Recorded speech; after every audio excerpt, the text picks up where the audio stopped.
setups are 3 artist studios, and as I mentioned to a couple of people, you can even sort of personalize these if you want them, which kind of helps with finding a thread about them. I mean, mostly I have made the thread be some kind of a colorful thing, but you know, you could add that little thing in as though it was a real art studio, which I hope helps you focus, narrow, and eliminate what's not serving any purpose.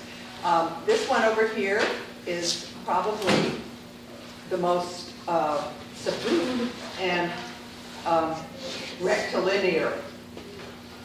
And that, by that, I mean I took my cue from the windows themselves, and I did my sketch here on Fabriano hot press, by the way, emphasizing just going around looking for the rectangles, and by rectangle, that encompasses square, of course, and rectangles come in many dimensions. So I started with, on a couple of the panes of the windows. And I actually made an effort, which was sort of fun, and I love this paper. This is my favorite paper. What is it? Fabriano hot press. It's a simulated corner of a studio or table with objects relating to the artist. We've done artist tools before, but almost always bird's eye view, looking down, which is in a way an easier way, sort of, because it can simplify the shape. This is more really, you're walking in. You know, if only we could have the lighting that Hernan is wishing for always, that you come in here and the studio would be dark, and you would just sort of see that little thing. If you do walk in and just look on that one, if we did turn on all the lights, that one especially almost, you're looking into a city landscape skyline. So you do just zero in on that, and that might be very compelling just because of that way of viewing it. Anyway, I approached this looking for simplified and rectilinear shapes in motifs set off from the window panes. So I started with, this was a single brush exercise for me. And as I did it, I kept it kind of subdued and simple. But once I did this, which then described the shape of the water jar, so I hadn't painted anything then here and whatever. There are lots of different objects in these different things. Again, putting it around. I made up kind of the reflected stuff in the thing. However, you'll see if you strain, you will see that there are some wonderful reflected shapes of the objects on the tables, etc., or of something in the background.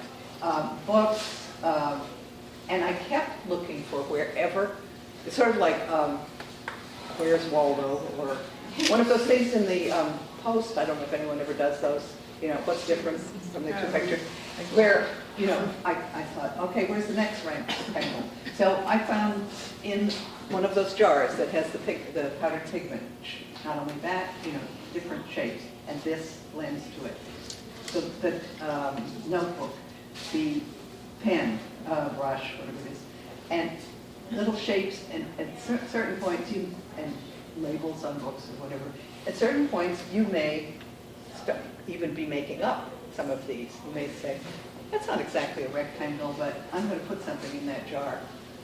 I suppose you could continue. But you could do, maybe it just as a sketch, if you're going to do this at all. You could simply do a simple sketch and looking for almost saying, okay, I'm only going to do the things that are rectilinear. And you can make almost anything rectilinear. I mean, an apple, we've done that actually, looking for the planes. This is a little jar with some kind of something in it. Again, the same thing. And if you are interested in playing with single brush, again, try it. Of course, any single brush you use. Did you use the 1 inch? I did. And I think I did that. Okay. Because, I mean, I could be lying, but I could be lying, but I want a challenge.